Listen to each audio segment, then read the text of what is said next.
check it out.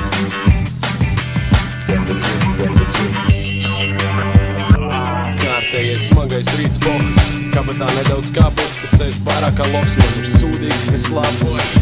Ļoti miglaini atceros vakardienu, kā ar naidu, no kāda gaidu kādu uzbraucienu. Citu sarunās lienu, dzeru visīt ar pienu, krītu ceļos, skrienu, stāvu stutēju sienu. Vēl sadraudzējos ar kaut kādu mentu, šeit tev, nu viņa nesa pēc lētām cigaretēm. Vecais metējs stāsta, kā aiznav, ko darīt, iet ar steku bombu zvetē.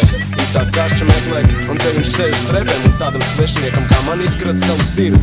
Man pa pjanim no tā, pat asars sāka birt. Te viņš pieklus uz brīdi, jo sajūt, pēc kā no manis smird un teica, Ak, Dievs, pēc kā tu izskaties, sevi mājās izskaties. es nesapratu, ko šī frāze sevi ietver, jo principā es izstījos kā vienmēr. Pali, tāda mērķi, kā mainīt sevi, man šķiet ļoti, Pali, tāda mērķi, kā mainīt sevi, man šķiet ļoti.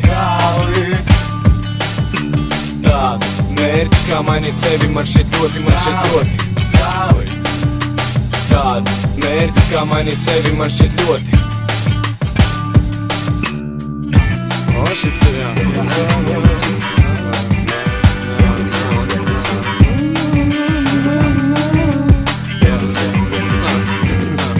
Un kopš tā brīža tālāk man vairs filma nelīmēs. Nu nekā, avo atcerējos, kā baigi skaļi smējos, pusējot ar kaut kādām divām džangām vakar. Ar vienu no viņām man stroga bija intīma sakara, bet nekādīgi nevar atcerēties ne vārds, ne sejas. Prātā nāk nesavienojams, kadrs lejas, tolets pods noliet grīdi. Dējas pustukšs bārs, grūstīšās un atkal dzēriens lejas. Kā pa vidam pavīt tāda gaiša doma nepiedzerties, jo pēc tam kā vienmēr būs tā, ka no rīta nepiecelties. Kur man sanāk visam šitam vārdu smelties? Es nezinu tiešām, un atkal leju sev iekšā. Tāda mērķi, kā mainīt sevi, man šķiet ļoti.